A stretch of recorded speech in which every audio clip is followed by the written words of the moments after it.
everybody, welcome back to the Claremont Classic Garage. Today we're going to be working on our never-ending project, our Kinetico water softener.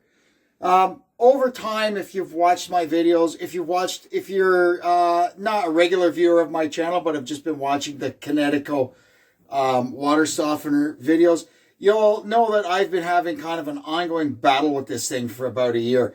It started not working at all, and we've done all kinds of stuff to it. We've replaced the pellets in here. We've gone through and rebuilt the bin here. And it regens just fine. And once it regens, the water is good, but it can't make it to the next regen. The water goes hard before it gets to the point where it auto regens. So I'm at the point now where I'm in the habit every morning.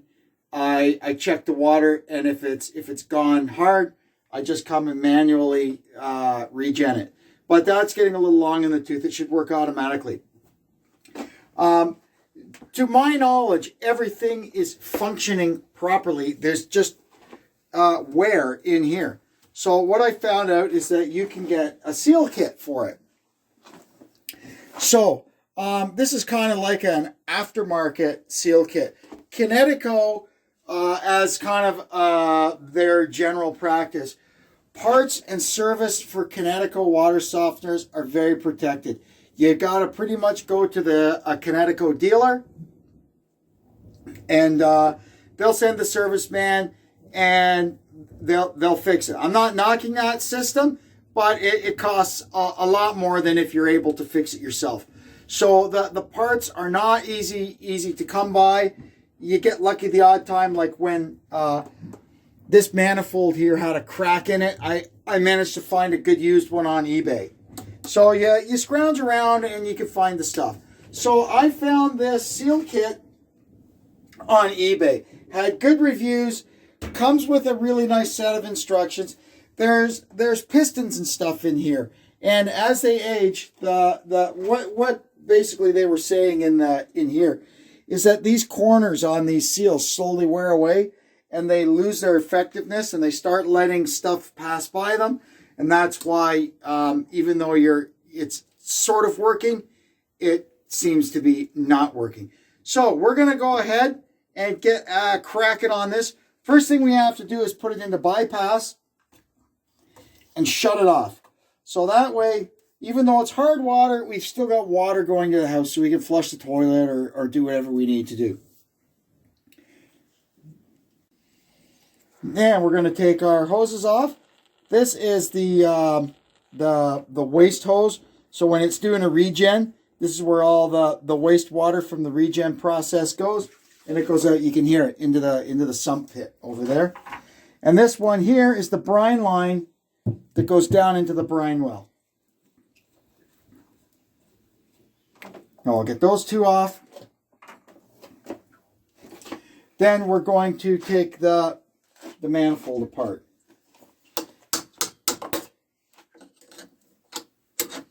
You just get this pin out of here, and then you slowly you got to be really careful you don't crack this old plastic, but you just sort of kind of work it. Sometimes it comes right out, sometimes it doesn't. I don't think a screwdriver is the right tool for this. Let me go get something else. So I used this hook knife that was able to just get in there and spread that load, and we get this out of here.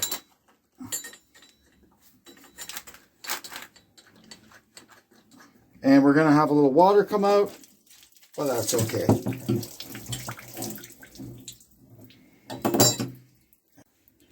First, we're going to remove the cover.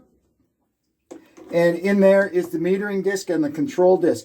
Now, start at the back because there'll be water pressure trapped in here. And if you start on this side, it squirts you. And be very easy with these screws because they're just screwed into plastic.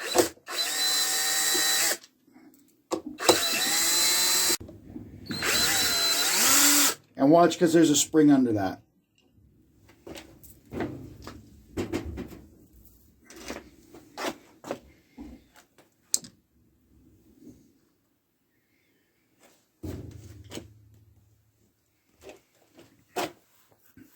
Now, we're going to take very careful note of where all these little pawls and levers fit. These are what, there's little cams on there. If I can just get this guy up, you'll see that you can see how that's kind of oblong. That's a cam. So that's attached to a series of wheels and gears underneath. So as the water flows through, it turns. And this little guy here, he basically goes like that. And that's what advances the metering disc to initiate your regen cycles. And once we've got all those things out, this here is the metering disc.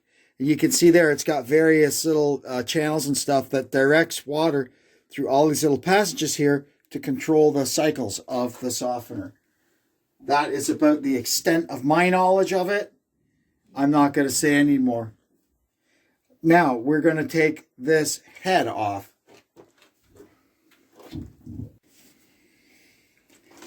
Okay, now we can pull the head off.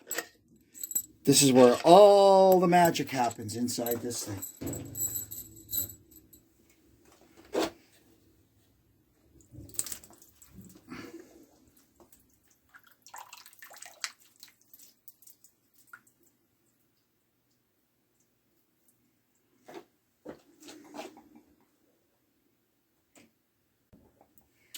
Now we can split all the levels.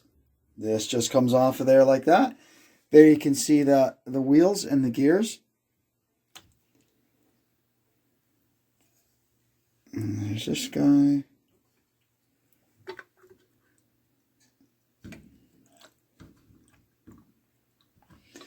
This is where the pistons and stuff are. And this does not come apart easily, but it comes apart.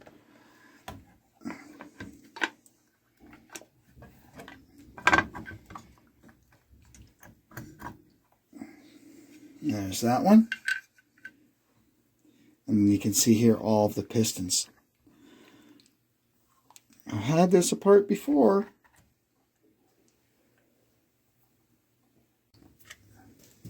Here we are. Just takes a little gentle persuasion. There's a lot of suction there on those seals. And that is that one out.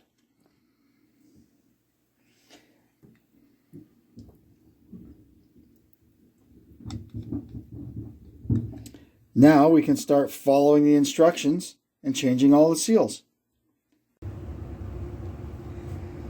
This thing is, they call it levels. This here, or layers. This is level 6. This guy here is level 5, level 4, level 3, level 2, and level 1. So we're going to work backwards. So level 6, you do not do anything. These seals here are good for the life of the unit. Unless you physically damage one, not much ever really goes wrong with those. And they're hellish expensive if you have to try and get one. So we're just going to leave those alone. And we're going to move to level 5. So in level 5, which is this piece here, we're going to change the seals on these, which are the drain valves. So for this level, we need 2 of these guys and 2 of these guys.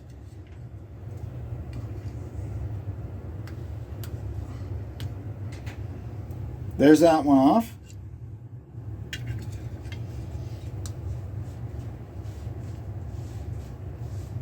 And there's that one off. And then once you get these out,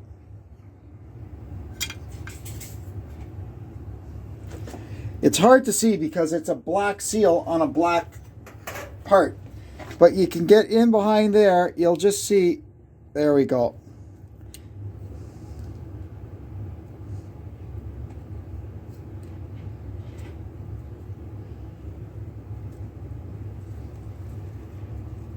There, and off they come. They recommend you in the instructions to use silicone grease as a lubricant for these here seals, so we'll do that. We'll slather it all up with. So we got it slathered up with our silicone grease.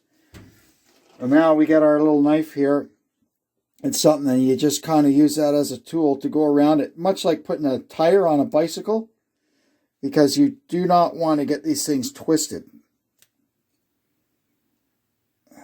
There we go. Once that's on, then we put these back up through.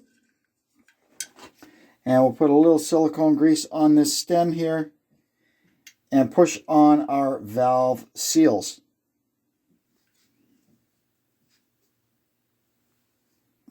Like so.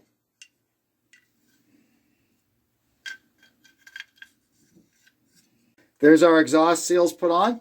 Now, once we've got them on, we'll get a little more of this silicone grease and just go around the outside of these seals here to make sure that those rings are lubricated up nicely when they go back in their bore. There's a lot going on in level 4. We have to take these pistons out, and to do that, you need a 5.5 Allen key and a little adjustable wrench, and they just unscrew.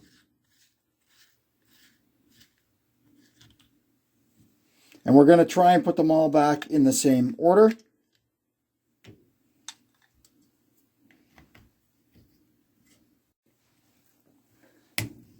There we go.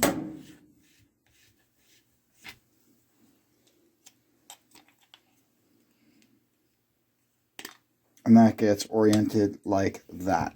And that'll get these guys all back where they belong.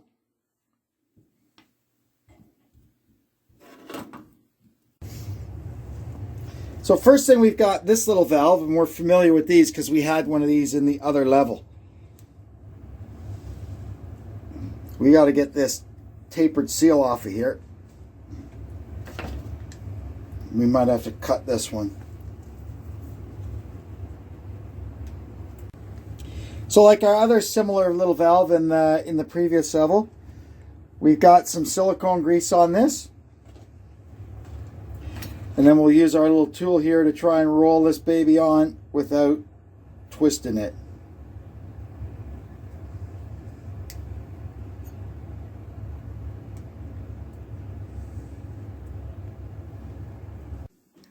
Once we got that little guy on, this goes back in from the bottom the way it was. And a little silicone grease on the barb of this little thing. And we'll push on our new cone seal. And you want to get these things on and make sure that barb sticks through the other side. Next, there's 4 of these seals in here that act as stem seals for these valves.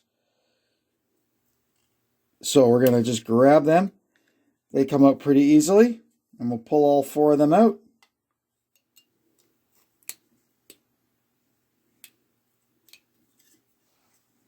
I've moved over here to my workbench where I've got a little bit better light. These guys are extremely difficult to get in, but I find once you get them started, it's not so bad. I'm using this knife, but very, very carefully, because you do not want to wreck these seals. You just put a little pressure on it and just kind of work it around, and they do go in. And you also have to be careful not to twist it, but it does go in. They give you just enough little wiggle room to get it in. And you can see here, even though I'm pushing it on a knife, I was pushing on kind of the back side of it.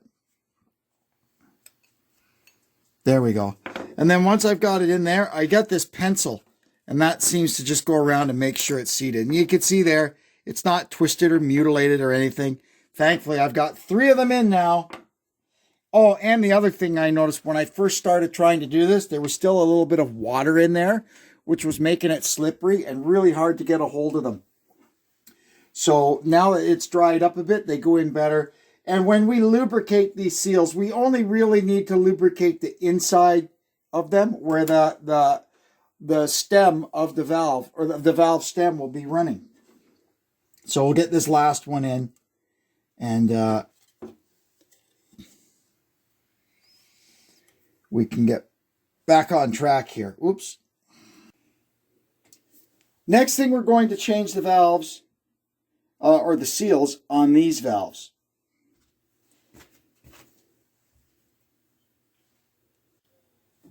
These guys are similar to the other ones. The seal, it's really hard to see, but you can see it's in there.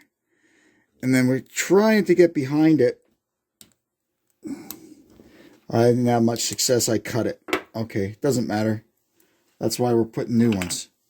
And then our new one is this fancy blue one, and it goes, you just get it started under there and work your way around. We'll put the silicone grease on this once we go to install it.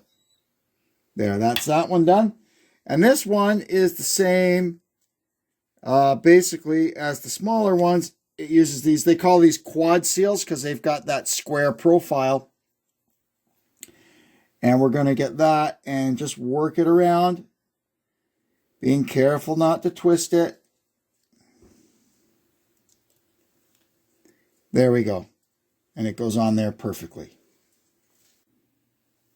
Now we can put this back together. First thing we're going to do is go and put a little silicone grease on all 4 of the valve stems.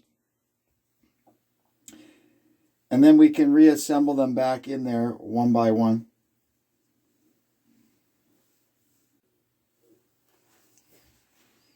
So one by one we'll get these guys back in. You don't want to cut the seal putting that back in, so we'll just kind of thread it on in. There we go. Oh, that's a nice fit. That's how you want it. It sure wasn't like that when we took it apart. And then we will install the little valve on it on the other end. Repeat times 4, and then I'll tighten them all up all at once. Now we can go ahead and tighten them all up. You hold it with an Allen key and just give it a little, it's plastic, right? We don't need to kill it. Just make sure they're tight so they're not going to come apart.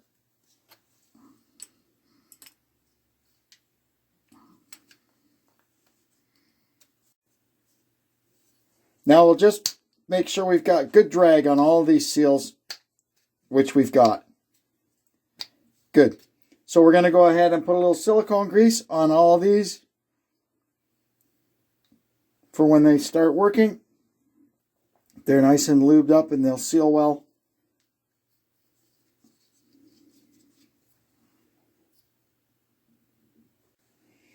And we've got to put some here on these piston rings. That's basically what this is, a piston, that's a valve. And then the last thing that goes on is this little rocker.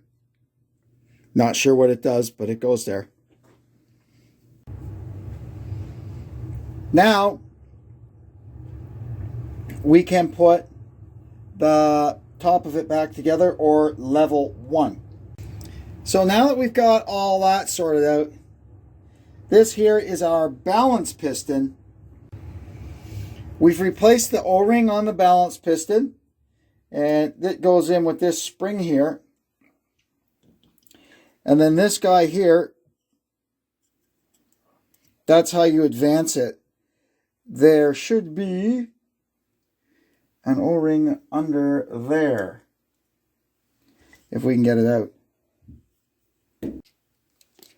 Where'd that O-ring go? Oh, there it is there. It's the tiniest little one.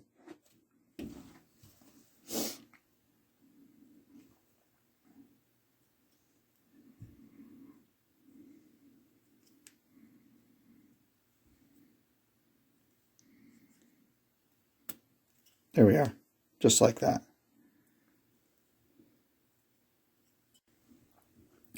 Once we've got that all kind of set in there, we can go ahead and put the lid on, and you'll see that their little stem goes down in that hole. That keeps it all properly aligned.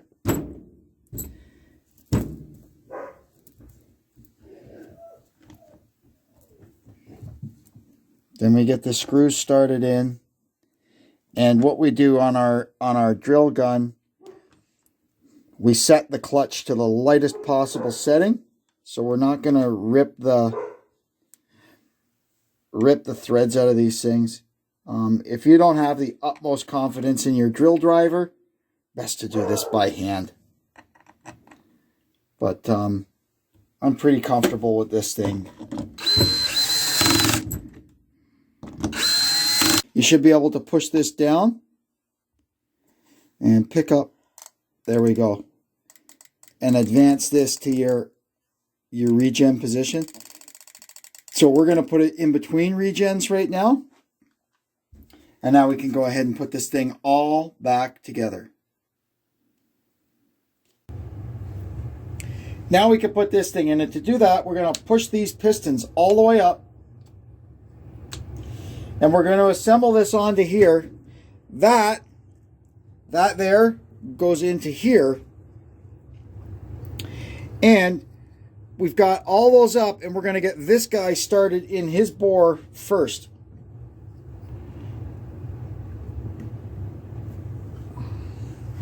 This is the tricky one to get in. There we go, it's in. And then once that's in, you see it all goes together. Ta-da! And then we can push these guys down and put in our little rocker thingamajig. Good. Now, a little more silicone grease here. And we're going to grease up these seals, those blue ones that we put on. Now we're going to grease up these pistons. We're going to grease up the seats for these valves. Just give everything a fighting chance.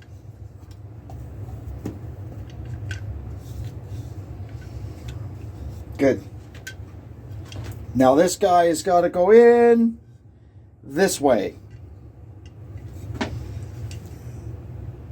And we got to get those two little pistons into their bores. This is tricky when everything's got new seals. Then we'll just push these guys down like that. Now this guy goes on. This filter here, make sure it's clear. Like I'm an expert on this stuff or not. That goes on like that. And then this one, last piece goes on. You have to match up. It's got little, see there's two little pins there. So they go like that. Now we can go ahead and put this thing on here. You see these two ports here line up with those two little valves there. Here we go.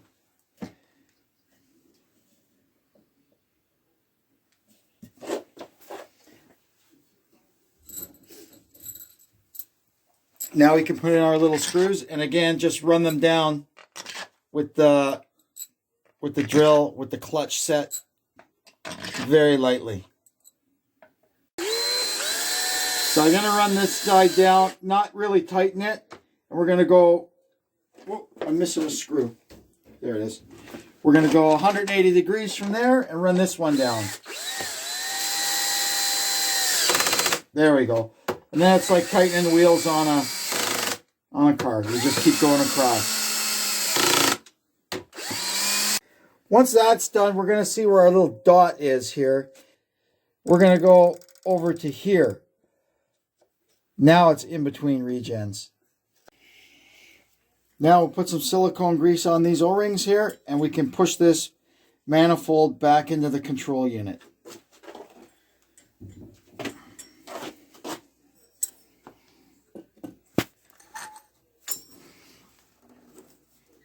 Alrighty, and that's the lock, and we can put our pin back down in it.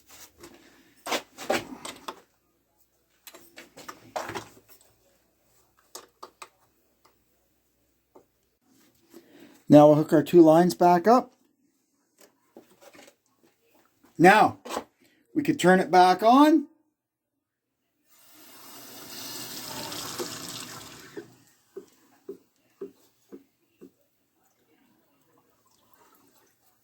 Take it out of bypass.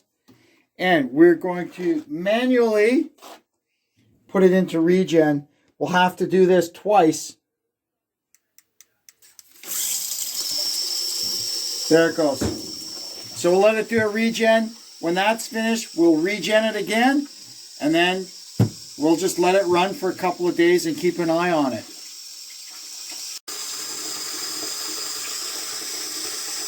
Well, so far so good. We can see here, you can see that little tiny dot there. It is slowly advancing around. So that's good. That means all of this stuff is moving like it should. The first forced regen just completed.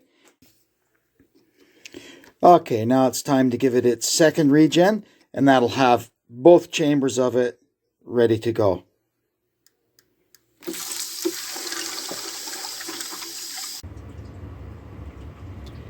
Our second regen has just completed, so looks like the operation has been a success, and this thing can go about doing its business. I'm confident that it's going to work properly. I'll keep an eye on the water for a few days and make sure it does its regens in good time with soft water still at that point. And if that doesn't happen, I guess we'll be back and we'll make some more videos. I'm going to wrap this one up now. That was, well, interesting. I didn't realize there were that many seals inside this thing. And some of them were pretty decrepit looking. So hopefully this is going to work a lot better now. And keep working for many years to come. Anyway, I'm going to take off now. I want to thank you for tuning in and for continuing to support our channel. And I hope you'll come and see what we're up to next time. And until then, this is Kevin checking out from the Claremont Classic Garage. So long for now.